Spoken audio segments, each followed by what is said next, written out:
오늘은 에베소서 말씀을 이제 잠깐 보는 일을 멈추고 제자 훈련에 관해서 제가 말씀을 드리려고 합니다. 우리가 이제 훈련하면 별로 안 좋은 기억이, 안 좋은 생각이 떠오를 수 있습니다. 훈련하면 이제 남자분들은 뭐가 생각나십니까? 대부분 이제 군대, 힘들었던 일들, 훈련받던 일들 그런 거 떠올리실 수가 있을 것 같은데, 훈련하면은 그렇죠. 땀 흘리고 한계를 넘어서는 어떤 힘든 일들. 그래서 이런 생각을 할 수 있습니다. 내가 꼭 훈련을 받아야 하는가? 지금 내가 뭐 어때서 괜찮은가 아닌가? 내가 주일 예배도 잘 드리고 그리고 또 뭐 순 모임도 참석하고 교회 일도 하고 있는데 이 정도면 된 거 아닌가?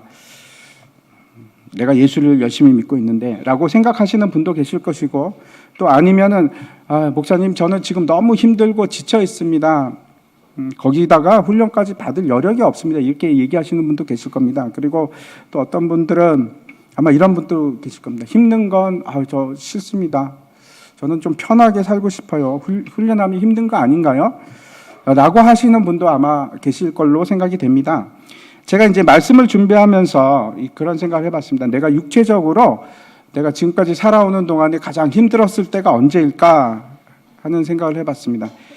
아무래도 제가 이제 첫 번째 생각나는 것이 군대에 있을 때 일인 것 같습니다. 여러분 보시기엔 제가 좀 왜소하고 그래서 김정민 목사 뭐 군대라도 갔다 왔을까 이렇게 생각하실지 모르는데 저도 갔다 왔습니다. 제가 이제 군대에서 맡았던 보직이 여기 그림에 보이시는 것처럼 제가 중화기 중대에 있었습니다. 그래서 이제 81mm 박격포를 이제 처음에 이제 시작을 했었는데, 아마 이 81mm 박격포 해봤자 그렇죠. 여러분 별로 뭐 잘 모르시지 않습니까? 그때 이제 그 훈련받던 일들이 항상 흑백입니다. 왜 그런지 모르겠습니다. 힘들고 어려운 일들은 항상 흑백으로 저장이 되는 것 같습니다. 여러분도 그러십니까?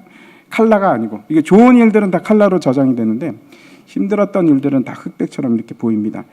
군대 훈련이 뭐 별거 없습니다, 여러분. 뭐 물론 포 쏘는 기술도 훈련을 하는데 대부분의 훈련이 뭔가 하면 뛰거나 아니면 걷거나 둘 중에 하나입니다. 그런데 이제 문제는 뭐냐 하면 그 81mm 박격포를 담당을 하고 있기 때문에 훈련할 때 이 81mm는 저걸 메고 뜁니다. 저걸 메고 뛰거나 아니면 저걸 메고 걷거나 그렇게 합니다.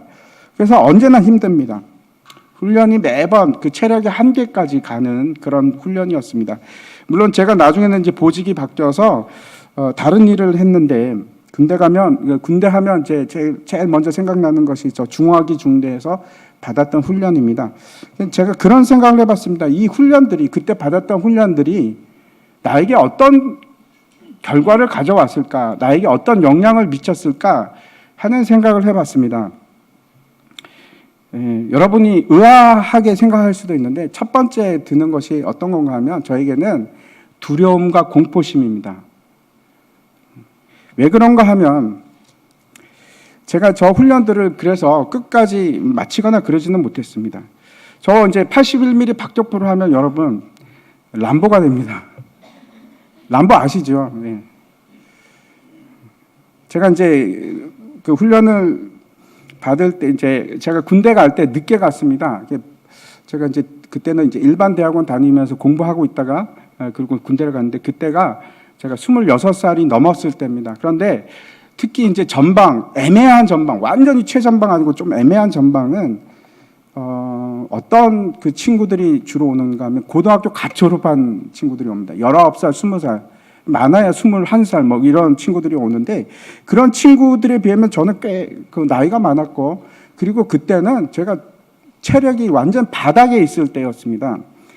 이제 당시 이제 어느 정도였는가 하면 중대에서 중대장님하고 선임하사님 빼고는 제가 세 번째로 나이가 많았습니다. 2등병 때. 근데 훈련의 강도가 너무 강해서 제가 이제 몸이 그때 또 지금도 뭐 별로 좋지는 않지만 약할 때인데 도저히 버텨낼 수 있는 용기도 없고 힘도 없는 그런 것 같았습니다. 근데 제가 이제 운이 좋아서 나중에 이제 결국 헌병대로 차출을 가게 돼서 제가 이제 저기 계속 있지는 않았습니다. 근데 그런 생각을 하는 겁니다. 제가 만약에 81mm 박격포를 계속 했다면 둘 중에 하나일 겁니다. 내가 육체의 한계를 뛰어넘어설 수도 있었을 것이고, 그래서 람보가 됐을 수도 있고, 아니면 뛰어넘지 못하고 좌절했을 수도 있습니다. 제가 이제 그 헌병대 가 있는데 얼마 가지 않아서 제 밑에 후임으로 왔던 그 친구가 죄수로 이렇게 헌병대로 이제 영창에 들어온 겁니다. 그래서 딱 보니까 벌써 이제 제가 그 다 알겠더라고요. 왜 왔는지. 왜 그런가 하면 훈련을 견디지 못한 겁니다. 훈련을 견디지 못해서 중화기 중대에 있다 보면 두 가지 유형이 나타나는데, 하나는 한 분류는 대부분이 그렇게 합니다. 대부분이 어떻게 하는 사람들이면은 그 훈련을 견디고 육체 한계를 뛰어넘는 사람들입니다. 그래서 람보가 되는 사람들. 그런 사람이 있는가 하면 두 번째 부류는 어떤가 하면 그거를 훈련을 버티지 못해서 부적응자가 되고, 그래서 이상한 행동을 합니다. 어떤 사람은 막 미친 것처럼 행동을 하는 사람도 있고, 어떤 사람은 자살을 합니다. 자살을 하기도 하고, 그리고 또 어떤 사람은 탈영을 합니다. 아무튼 그래서 완전히 망가지는 그런 상태가 되는데, 앞에서 제가 이제 그 훈련들이 내게 두려움과 공포심을 줬다 하는 것이 그런 의미입니다. 제가 만약에 중대에 남아 있어서 그 결론에 도달했을 때, 그래서 제가 그 결론을 봤다면 저에게 두려움이 없을 겁니다. 그런데 그걸 마치지 못하고 끝난 겁니다. 두려운 상태에서 끝난 겁니다. 근데 그게 지금까지 영향을 미칩니다, 저에게. 군대 하면은 공포감이 납니다. 저 훈련 때문에. 그리고 심지어는 여러분, 제가 저걸 포를 메고 이렇게 산을 맨날 오르락 내리락 하니까 오르막만 보면 저 지금도 갑자기 이렇게 숨이 컥 막히는 그런 이상한 일이 일어납니다. 그런 공포심과 두려움이 있고, 또 하나는 전혀 반대의 얘기인데 이해하실지 모르겠습니다. 자신감입니다. 제가 그런 훈련을 받으면서 느낀 겁니다. 사람이 그 포를 메고 하루 만에 100km를 걸어갈 수가 있습니다. 여러분 이해하십니까? 그것도 평지가 아니고, 군인들이 가는 길은 평지로 안 가고 주로 산길로 갑니다. 근데 걸어서는 도저히 갈 수 없을 것 같은 그 길을 저 포를 메고, 이제 소총수들은 총만 들고 가면 됩니다. 근데 우리는 총도 메고 저 포도 메고 가는 겁니다. 근데 도저히 갈 수 없을 것 같은데 가다 보면은 넘어지고 또 넘어지고 웁니다. 마지막에 막 울면서 그 길을 갑니다.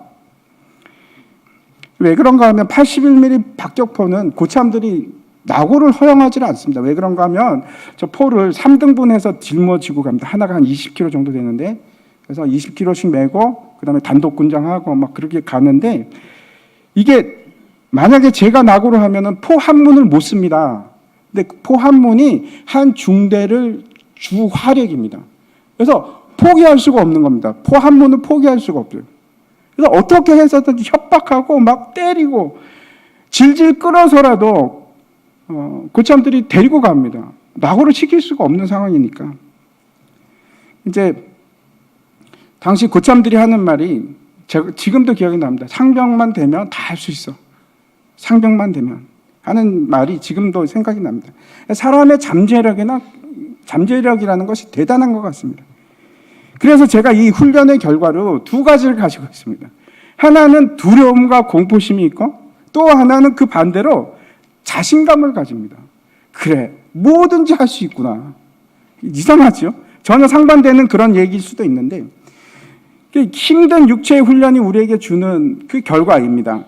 제가 훈련에 대해서 제자 훈련을 하면서 너무 훈련의 힘든 예를 강조하고 있는 것 같이 느껴지는데, 사실은 제가 말씀드리기를 원하는 것은 그런 훈련의 힘든 훈련이나 훈련의 세기나 뭐 그런 것이 중요한 것이 아니고, 끝까지 하는 것인가, 끝까지 할 것인가, 그렇지 않으면 가운데 포기할 것인가, 아니면 아예 시도도 하지 않을 것인가, 그 얘기를 하는 것입니다. 그걸 말씀드리려고 하는 겁니다. 만약에 군인이 탈영을 했다고 하면, 다시 말씀드리면 훈련을 받다가 훈련을 포기를 했다고 하면 우리 사회에서는 어떻게 되는지 혹시 아십니까? 탈영병은 우리나라에서는 공소시한 같은 거 그런 거 없습니다. 죽을 때까지 죄인입니다. 끝까지 추적을 합니다. 도망갈 데가 없습니다. 그래서 우리나라에서 탈영을 하게 되면 죽을 때까지 숨어 다녀야 됩니다. 그래서 그렇게 살 수는 없죠. 아무것도 할 수가 없습니다. 아무것도 할 수가 없습니다. 근데 우리 역시 마찬가지입니다. 우리가 만약에 경건의 훈련을 받는 것을 포기한다는 것은 그거는 그래도 되고 상관없고 괜찮겠지 그런 것이 아니고 신앙의 삶을 포기하는 것과 마찬가지입니다, 여러분. 나는 그냥 편한 것이 좋습니다. 그냥 이대로 그냥 살겠습니다. 라고 하는 것은 성경이 말씀하고 있는 것이 아닙니다. 그렇게 말씀하고 있지 않습니다. 예수 믿는다는 것은 어떤 사람으로 우리가 부름을 받는가 하면 하나님의 군대로 부름을 받은 겁니다. 그래서 나는 싸움을 하기 싫습니다. 아니면은 나는 그냥 이대로 그냥 살겠습니다. 라고 하는 것은 어떤 뜻인가 하면 나는 싸워서 이길 생각이 없습니다. 라는 거하고 다르지가 않습니다. 똑같습니다. 하나님께서 이스라엘 백성들을 이집트에서 출애굽을 하시는데 그래서 애굽 땅에서 불러내시고 광야길을 가게 하십니다. 40년간 그 광야길을 하면서 아주 혹독하게 훈련을 하십니다. 혹독하게 훈련을 하십니다. 그래서 그것으로 끝나는 것이 아니고 뭘 합니까? 가나안 땅에 들어가서 정복 전쟁을, 영적인 정복 전쟁을 하게끔 하는 겁니다. 하나님의 군대가 되어서. 그래서 군대가 되기 위해서 여러분 훈련을 받아야 됩니다. 성경을 기억해 보시기 바랍니다. 이스라엘의 모든 백성들이, 모든 남자들이 그 가나안 정복 전쟁에 군인으로 싸움에 임해야만 합니다. 예외가 없이 다 하는 것입니다.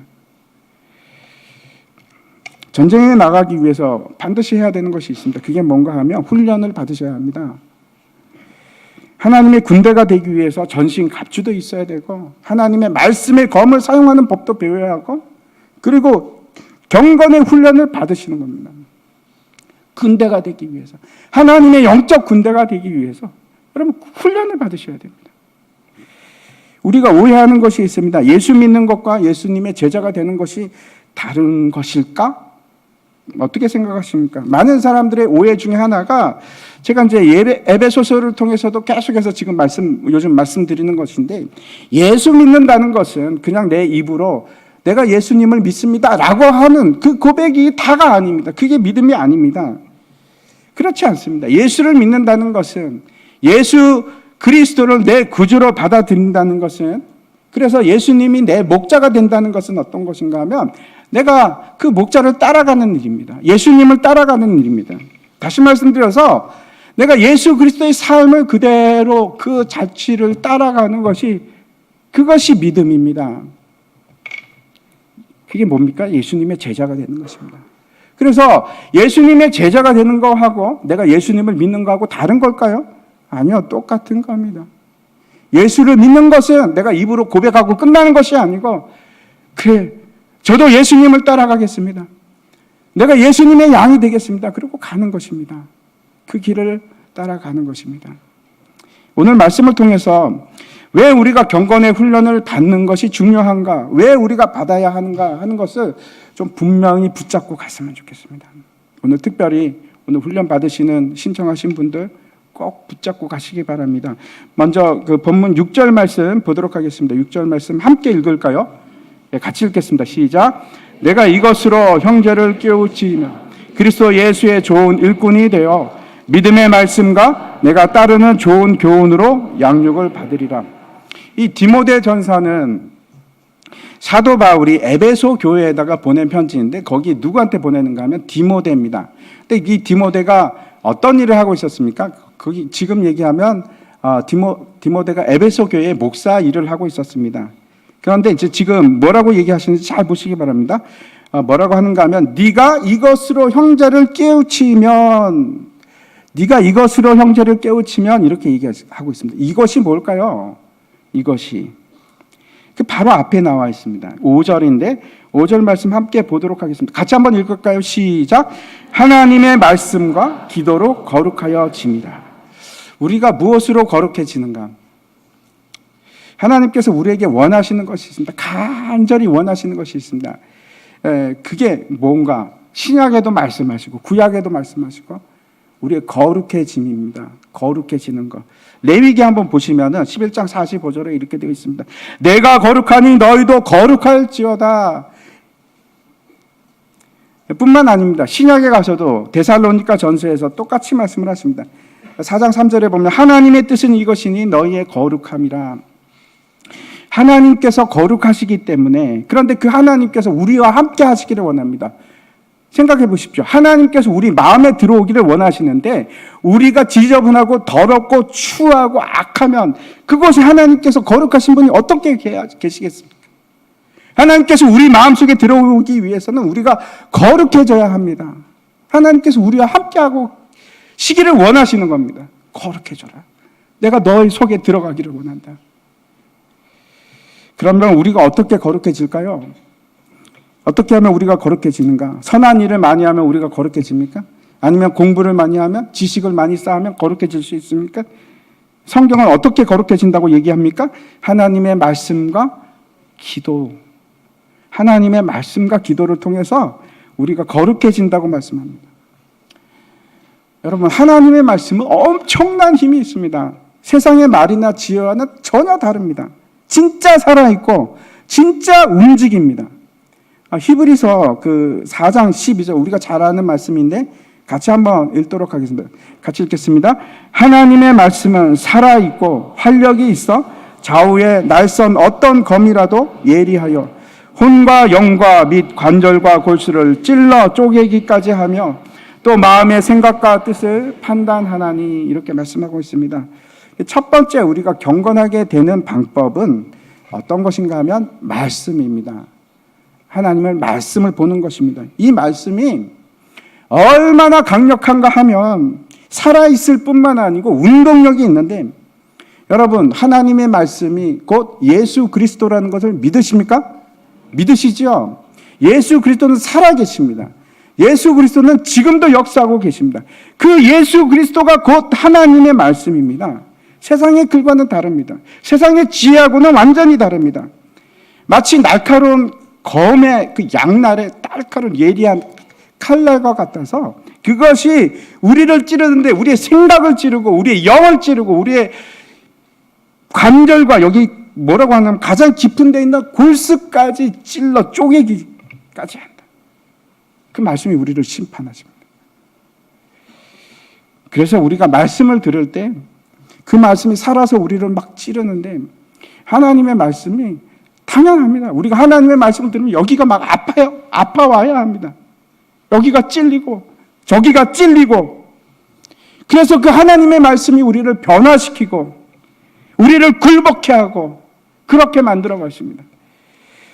제가 이제 신학교에 이제 가기 전에 신학교 가기 위해서 이제 준비를 하는데 그 성경 구절을 250개를 이제 외워야 합니다. 근데 이제 토시 하나 안 틀리고 다 외워야 하는데, 그러려면은 외우고 또 외우고 방법이 없습니다. 그래서 매일 아침에 제일 먼저 하는 것이 뭔가 하면 259절을 처음부터 끝까지 쭉 다 외우는 겁니다. 근데 틀리면 다시 처음부터 다시 외우고. 그래서 그러려면 이제 외우고 또 외워서 그 말씀이 그냥 입에 그냥 달라붙어 갖고 그냥 툭 쳐도 그냥 나올 수 있을 정도로 해야지 안 틀리고 하나도 안 틀리고 그렇게 외울 수 있는 겁니다. 근데 여러분 아마 그렇게 암송을 해보신 분들은 제가 무슨 말씀을 하는지, 무슨 말씀을 드리려고 하는지 알 겁니다. 살아 있습니다. 한번 해보시기 바랍니다. 그 말씀을 외우고 그게 내 입속에서 그냥 완전히 내게 소화가 되는 순간 그게 막 움직이기 시작하면서 나를 치기 시작하는데, 그냥 말씀을 외우는데 눈물이 막 쏟아집니다. 하염없이 쏟아집니다. 그리고 그 말씀이 나를 감당이 안 될 정도로 압도하기 시작하는데, 엄청난 능력으로 하나님의 말씀이 그렇게 힘이 있습니다. 해보시기 바랍니다. 하지 못하면, 안 해봤으면 모릅니다. 어떻게 제가 설명을 하겠습니까? 살아있습니다. 하나님의 말씀은 살아있습니다. 우리가 도대체 어떻게 거룩해질 것인가? 두 번째는 우리가 하나님의 말씀과 함께 뭐라고 얘기하냐면 기도로 거룩해진다. 기도하라고 하십니다. 거룩해진다는 것은 그렇죠. 하나님의 속성입니다. 우리 인간의 속성이 아닙니다. 원래 우리는 거룩한 사람들이 아닙니다. 하나님만이 거룩하십니다. 그럼에도 불구하고 우리가 거룩해질 수 있는 방법이 있는데 그게 뭔가 하면 하나님과 대면하는 것입니다. 모세가 시내산에서 40주야를 하나님과 함께 있습니다. 말씀을 받기 위해서. 하나님과 함께 동고동락을 40일간 하는데, 그리고 나서 이제 하나님의 말씀을 받고 나서 이렇게 산에서 내려오는데 사람들이 모세를 보지를 못합니다. 왜 그런지 아시죠? 그 얼굴에서 광채가 막 나기 시작했어요. 빛이 나기 시작하는 겁니다. 그래서 너무나 빛이 강렬해갖고 사람들이 볼 수가 없으니까 얼굴을 수건으로 가리기까지 합니다. 모세가. 왜 그럴까요? 모세가 어떻게 해서 그렇게 얼굴에서 광채가 거룩한 빛이 그냥 나오기 시작했을까요? 이유가 뭐라고 생각하십니까? 다른 게 아닙니다. 하나님과 함께 있었기 때문에 그렇습니다. 하나님의 임재 속에 거하기 시작하면 하나님이 우리를 그렇게 거룩하게 만들어 가십니다. 그냥 다른 이유가 아닙니다. 하나님과 함께 있을 때 거룩해지기 시작하는 겁니다. 하나님과 대면해서 말하기 시작하고 하나님과 교제하기 시작하면 여러분 거룩해집니다. 우리가 이제 기도를 단지 어떻게 생각하냐면 내 요구를 하나님 앞에 막 쏟아내는 것, 그걸 기도라고 생각합니다. 그렇지 않습니다. 대화는 여러분 절대로 일방적이지 않습니다. 누가 한 명만 계속 얘기해 보십시오. 어떻게 그게 대화라고 할 수 있습니까? 하나님과의 대화도 똑같습니다. 기도도 똑같습니다. 물론 때로는 우리가 폭포수처럼 막 요구하고 그냥 쏟아내고 하나님께 그렇게 아랠 때가 있습니다. 그런데 일반적인 대화는 하나님의 세미한 음성을 계속 듣는 겁니다. 하나님이 뭐라고 말씀하시는가? 하나님 질문하고 하나님께서 말씀해 주시고 그걸 대화라고 합니다. 대면하는 겁니다. 기도의 자리는 어떤 자리인가 하면 하나님과 대면하는 자리입니다. 근데 그렇게 하나님과 대면하기 시작하면 나도 모르는 채 모세가 그랬습니다. 자기가 빛이 나는지도 몰랐는데 내려오니까 사람들이 막 우리도 마찬가지입니다. 하나님과 임재 속에서 대면하기 시작하면 그때 우리에게서 거룩한 빛이 나오기 시작합니다. 우리가 거룩해지는 겁니다. 교감이 하나님과 일어나고 하나님과 대화할 때 그때 우리는 거룩해집니다. 우리가 이제 기도한다고 해서 그렇죠. 계속 거룩해지지는 않습니다. 또 이제 기도를 하지 않을 때 바로 본래의 모습으로 다시 돌아갑니다. 언제 그랬나는 듯이.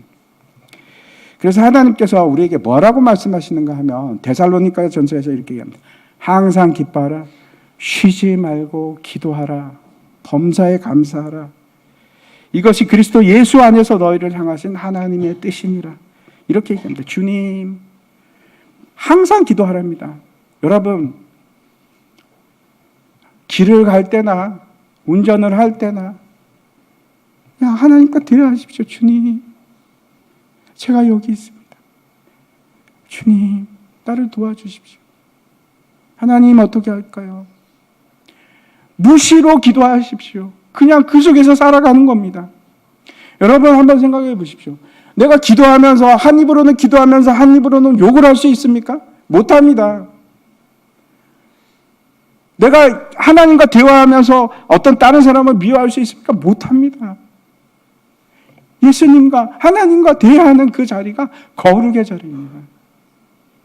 기도하십시오. 무시로 주님과 대화하시기 바랍니다. 주님.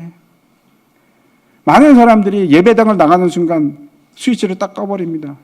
오프해버리고 그냥 하나님과 상관없이 그렇게 살아갑니다. 그러지 마십시오. 계속 켜놓으십시오. 하나님과 대화의 채널을 계속 켜놓으십시오. 그 히딩크 감독 여러분 지금도 기억하시리라고 생각을 하는데 제가 이제 말씀과 기도를 생각하면서 갑자기 이 히딩크 감독 생각이 났습니다. 여러분도 잘 아시리라고 생각하는데 당시 이제 히딩크 감독이 우리나라 국가대표팀 축구 감독을 하면서 전혀 예상을 하지 못하던 그런 말을 합니다. 무슨 말인지 혹시 기억나십니까? 어떤 말을 했는지? 모든 사람들이 그 얘기를 듣고 깜짝 놀랍니다.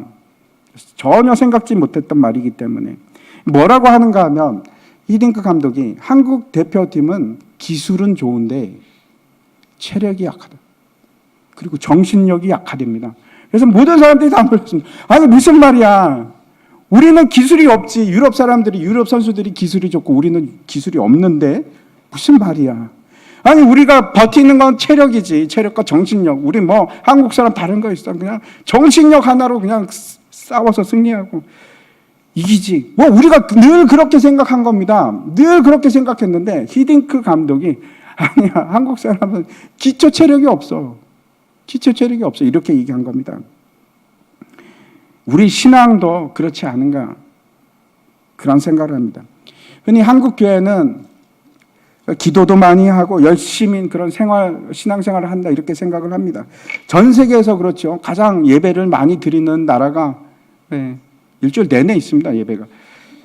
한국 교회가 그렇습니다. 근데 그럼에도 불구하고 사실은 우리 기초 체력이 너무 없습니다.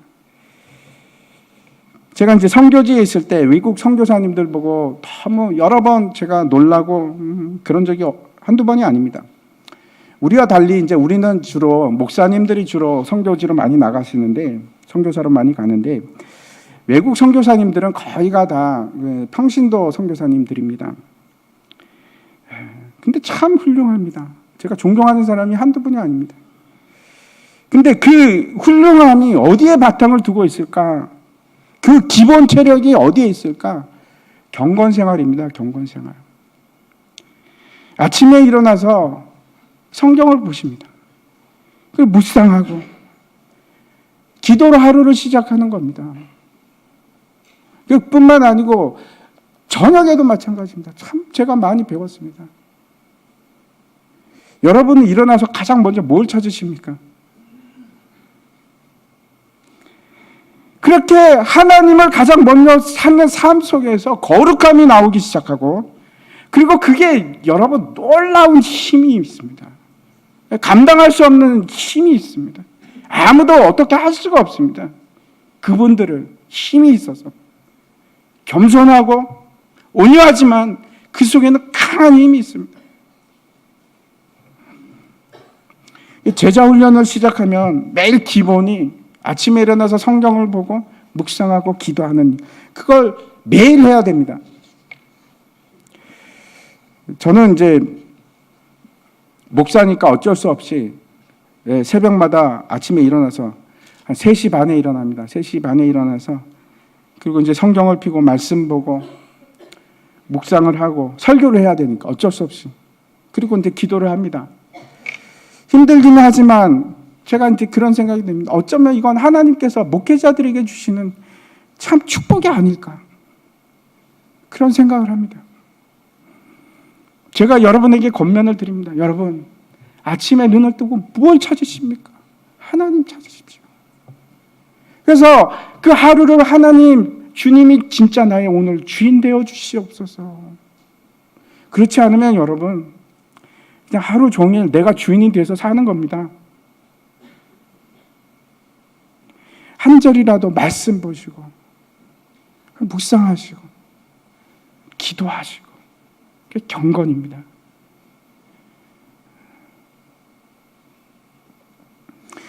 기도 한번 해보십시오. 아침에 일정 시간을 하나님께 드려보십시오. 삶이 바뀝니다. 그냥 형식적으로 하는 거, 그냥 하는 거 그런 거 말고 진짜로 하나님, 내 오늘 하루를 주님께 드리기를 원합니다. 그 고백으로 하루를 한번 시작해 보십시오. 힘이 있습니다. 능력이 있습니다. 다시 6절 말씀 한번 보겠습니다. 제가 한번 다시 읽어보겠습니다. 내가 이것으로 형제를 깨우치면 그리스도 예수의 좋은 일꾼이 되어 믿음의 말씀과 내가 따르던 좋은 교훈으로 양육을 받으리라. 우리가 하나님의 말씀과 기도로 거룩해질 뿐만 아니고 또 뭐라고 하시냐면 믿음의 말씀과 좋은 교훈으로 양육을 받으라. 이렇게 하면 돼. 이것이 세 번째입니다. 우리가 경건해지기 위해서 믿음의 말씀과 좋은 교훈으로 훈련을 받아야 합니다. 많은 사람들이 신앙생활을 어떻게 생각하는가 하면 신앙생활의 모든 것을 예배로 생각하십니다. 주일 예배. 그렇지 않습니다, 여러분. 내가 주일 예배를 드리고 예배를 드리는 거는 여러분 지금 최저 수준을 간신히 유지하는 겁니다. 나의 신앙의 최저 수준을 지금 그걸 힘겹게 하고 계신 겁니다. 말씀으로 양육을 받으셔야 합니다. 목사는 어떤 일을 하는 사람일까요? 목사는 예배를 인도하고 기도하고 또 설교하고 그 하는 일이 맞습니다. 그런데 목사의 가장 핵심적인 일은 뭔가 하면 가르치고 양육하는 일입니다. 사람들을 제자로 만드는 일입니다. 예수님께서도 그 일을 하셨습니다. 공생애 3년 동안 12명의 제자를 붙잡고 그 양육하시는 일을 하는데 언제까지 하셨냐면은 승천하기 바로 전날까지 그 제자들을 붙들고 양육하셨습니다. 그 일을 놓지 않으셨습니다. 아마 어떤 분들은 이렇게 말씀하신 겁니다. 혼자 하면 되지 않을까요? 저는 혼자 하는 거 좋아하는데 불가능한 것은 아닙니다. 그런데 성령이 계시니까 성령께서 도와주실 수 있습니다. 그런데 혼자 하는 것은 여러분 결코 쉽지 않습니다. 험난한 길입니다. 금방 지치고 금방 그만둡니다. 그래서 양육을 받는 겁니다. 예수님께서 승천하시기 전에 한 말씀 기억하시지요? 너는 가서 모든 민족으로 제자를 삼고 아버지와 아들과 성령의 이름으로 세례를 주고 그리고 내가 너에게 분부한 것을 가르치고 지키게 하라. 지키게 하는 것이 그게 양육입니다. 운동을 할 때도 그렇죠. 혼자 하는 것보다 누군가 코치가 있어서 자세도 잡아주고 그리고 가르쳐주고 그러면 훨씬 더 쉽습니다. 그리고 운동을 할 때도 같이 동료들이 있어서 함께 하면 훨씬 더 쉬운 일이 될 수 있습니다. 근데 우리 목사들은 그런 코치의 훈련을 받은 사람들입니다. 그렇게 양육하는 훈련을 받았습니다. 양육자의 훈련을 받았습니다. 문제는 여러분이 그 코치의 음성에 그 말에 따를 마음이 있어야 되는 겁니다. 따르지 않는 사람은 어떻게 같이 할 수가 있겠습니까? 근데 그래서 제가 이제 제자 훈련을 할 때 숙제도 내고 어떤 때는 따라오기를 요구할 때가 있을 겁니다. 그러면 여러분이 따라오기 시작하면 분명히 신앙의 진보가 있습니다. 작년에 이제 장로님들과 훈련할 때는 장로님들이 저보다 다 나이가 많으셔가지고 제가 숙제를 마음대로 낼 수가 없었습니다. 근데 이제는 좀 강하게 제가 마음을 먹고 숙제를 낼 겁니다. 왜 그런가 하면 여러분 근육을 키우기 위해서는 바벨을 들 때도 가벼운 거 아무리 들어봤자 여기 근육 안 생깁니다. 힘에 차도록 숨이 차도록 그 한계를 조금씩 넘어가야지 그래야지 근육이 생깁니다. 그렇지 않으면 우리에게 이길 수 있는 근육이 생기지 않습니다. 7절 말씀 한번 보시기 바랍니다. 7절 말씀 다시 한번 같이 읽을까요? 시작. 망령되고 허탄한 신화를 버리고 경건에 이르도록 내 자신을 연단하라. 앞에서 경건에 이르기 위해서 세 가지를 말씀하셨습니다. 기억하시죠? 말씀을 보라, 두 번째 기도하라, 그리고 세 번째 양육을 받으라. 그렇게 말씀하셨는데 이제는 두 가지를 하지 말라고 말씀하십니다. 그 첫째가 뭐냐? 망령된 것을 버리라 이렇게 말씀하십니다. 망령되다 하는 것이 도대체 무슨 뜻일까? 참 어렵죠. 한국말이 참 어렵습니다. 특별히 이게 번역체라서 더 그렇습니다. 이게 원래는 어떤 뜻인가 하면 선을 넘어가다, 선을 넘어선 그런 상태를 말합니다. 그래서 겉으로 보기에는 경건한데 속으로는 경건하지 않은 것. 밖으로 보기에는 경건한데 경건의 능력이 없는 자, 이런 사람들을 망령되다 이렇게 얘기를 합니다. 근데 그 성경에서 나오는 대표적인 그런 사람이 한 사람이 있습니다. 성경이 말하고 있는 그 사람이 누굴까요? 야곱의 형제, 쌍둥이 형제 에서입니다. 그 히브리서에서 그 에서에 대해서 뭐라고 말씀하고 있는가 하면 12장 16절에 보면 이렇게 되어 있습니다. 음행하는 자와 혹 한 그릇 음식을 위하여 장자의 명분을 판 에서와 같이 망령된 자가 없도록 살피라. 에서가 어떤 일을 했는가 하면 그 육체의 욕구를 위해서, 팥죽 한 그릇을 위해서, 눈에 보이는 그 일을 위해서 자기 영적인 모든 권리를 다 내팽개칩니다. 다시 말씀드려서 그에게 중요했던 것은 하나님의 일, 영적인 일이 아니고 육체의 일입니다. 세상 일입니다. 그가 마치 하나님의 사람처럼 하나님의 자녀처럼 행동을 했지만 실제로는 사실은 그가 원했던 것은 그런 일이 아니고 세상 일이었습니다. 그게 망령된 일입니다. 그리고 그런 사람들을 망령된 자라고 말씀합니다. 하나님을 무시하는 자, 하나님의 일들에 관심이 없고 업신 여기는 사람들, 그 사람들이 망령된 자들입니다. 이것이 네 번째인데, 경건의 훈련을 하기 위해서, 우리가 거룩해지기 위해서 하셔야 될 일이 있습니다. 망령된 일을 버리시는 겁니다. 다시 말씀드려서 하나님의 일을 떠나서 세상적인 세속적인 일을, 그걸 사랑하고 그 일에 집착하는 것, 그거 버리셔야 합니다. 근데 제가 이걸 구체적으로 어떤 거라고 말씀드릴 이유가 없는 것이, 하나님의 영이 우리 안에 계시면 우리는 자연적으로 무엇가 망령된 일이고 무엇이 하나님의 기뻐하시는 일인지 알게 됩니다. 성령께서 말씀해 주십니다.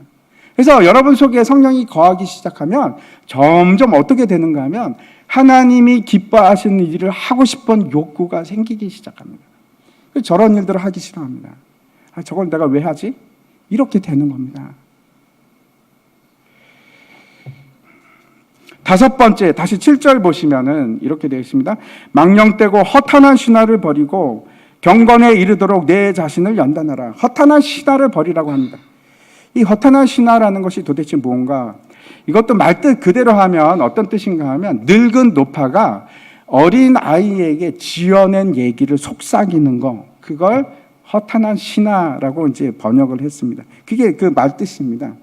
근데 그 중에 하나가 어떤 건가 하면, 유대인들이 그 껍질만 남아있는 율법을 지키기 위해서 애쓰는 거, 그래서 외식하는 거, 그래서 남들 겉보기에만 그런 삶을 살아가는 거, 그것도 허탄한 신화입니다. 아무 유익이 없는 허탄한 신화입니다. 뿐만 아닙니다. 세상이 말하는 모든 달콤한 말이기도 합니다. 다 허탄한 신화들인데 이런 겁니다. 세상에서는 말이야, 돈이 최고야. 돈을 벌어야지. 누가 뭐래도 성공해야 돼. 다 허탄한 신화들입니다. 제가 이제 지난 금요일에도 스카이 캐슬에 대해서 잠깐 말씀을 드렸었는데, 사람들이 왜 저 드라마에 그렇게 공감을 하고 열광을 하고 빠져들었을까요? 저 드라마의 설정하고 공감이 되니까. 무슨 말인가 하면, 사람들은 아니라고 합니다. 아니라고 합니다. 그런데도 불구하고 그 마치 아이들을 깨려고 하는 노파의 그 거짓말처럼 솔깃하게 그걸 듣는 겁니다. 그래, 저거 틀렸지. 그러면서도 속으로는 나도 그래, 저 스카이캐슬에 들어가고 살고 싶어. 허탄한 신화들입니다. 진리가 아닙니다. 가짜입니다. 그런 망령되고 허탄한 신화를 버리고, 성경 말씀은 뭐라고 하는가 하면, 경건에 이르도록 내 자신을 연단하라. 연단하라 하는 것이 트레이닝, 훈련하라, 그런 뜻입니다. 이제 8절 말씀 보도록 하겠습니다. 8절 말씀을 보시면은 같이 한번 읽을까요? 시작. 육체의 연단은 약간의 유익이 있으나 경건은 범사에 유익하니 금생과 내생에 약속이 있느니라. 제가 이제 앞에서 군대 훈련 얘기를 했었는데, 육체의 훈련은 분명히 유익이 있습니다. 신체가 건강해지고 또 건강한 신체를 가지면 정신도 건강해질 수 있습니다. 하지만 잘 보시기 바랍니다. 지금 뭐라고 하는지. 경건은 범사에 유익하니, 경건이라는 것은 한두 가지만 유익한 것이 아니고 모든 일에 유익하다. 성경이 그렇게 우리에게 말씀하고 있습니다. 더 중요한 것은, 그래서 경건해지는 것은, 내가 거룩해지는 것은 내세에만 약속이 있는 것이 아니고, 그래서 천국에만 해당하는 것이 아니고 뭐라고 얘기합니까? 금생에서도, 이 땅에서도 분명한 하나님의 약속이 있다. 믿으십니까? 여러분, 말씀대로 살기 시작할 때, 내가 순종하고 살아가기 시작할 때 나에게 변화가 일어나기 시작하고, 순종할 때 변화가 일어납니다. 근데 그 변화가 나에게로서만으로 끝나는 것이 아니고 내 주변의 환경들이 바뀌기 시작합니다. 순종할 때. 힘들 때 성경에서 말씀하시는 것이 있습니다. 뭐라고 하는가 하면 성경에 수도 없이 나옵니다. 얼마나 많은 그 탄원과 비탄의 시들이 있고 그때마다 하나님께서 말씀하시는 것들이 있지 않습니까? 뭐라고 합니까? 하나님께서 기도하라. 하나님께 순종하라. 그리고 여호와의 이름으로 싸워서 승리하라. 너무나 명백하게 우리에게 고난을 이기는 방법도 가르쳐주고 우리가 앞뒤가 꽉꽉 막혔을 때도 어떻게 해야 할지 다 가르쳐 주십니다. 낭망하고 있을 때 성경에서 우리에게 위로의 말씀을 주십니다. 반드시 주십니다. 말씀 보고 기도하고 그리고 주님의 말씀에 순종하기 시작할 때 여러분 세상이 단순해지기 시작합니다. 그전에는 막 골치가 아팠는데 이걸 내가 어떻게 해결하지? 이걸 어떻게 하지? 할 필요가 없습니다. 순종하는. 그때 내가 순종하기 시작하면 그전에는 내가 이랬는데 이제는 하나님께서 능력의 하나님께서 일하시는 것을 보게 하십니다. 그래서 세상이 복잡해지는 것이 아니고 내가 하는 건 그냥 단순하게 하나님께 순종하는 것. 간단해집니다. 복잡한 세상이 아니고 제자 훈련은 그 일을 연습하는 겁니다. 매일매일의 삶 속에서 시간을 투자해서 하나님과 대면하고 시간을 투자해서 하나님의 뜻이 무엇인지 발견하고 그 내 삶 속에서 적용해 나가고 마지막으로 9절부터 11절까지의 말씀 제가 읽도록 하겠습니다. 미쁘다 이 말이여 모든 사람들이 받을 만하도다. 이를 위하여 우리가 수고하고 힘쓰는 것은 우리 소망을 살아계신 하나님께 두미니 그 모든 사람 특히 믿는 사람들의 구주시라. 너는 이것들을 명하고 가르치라. 하나님의 말씀을 보고 기도하고 그리고 말씀으로 양육을 받으십시오. 망령된 거 버리시고 허탄한 신화 버리시고 경건의 훈련을 하는 겁니다. 그렇게 하시기 바랍니다. 다 함께 일어나셔서 우리 마지막 찬송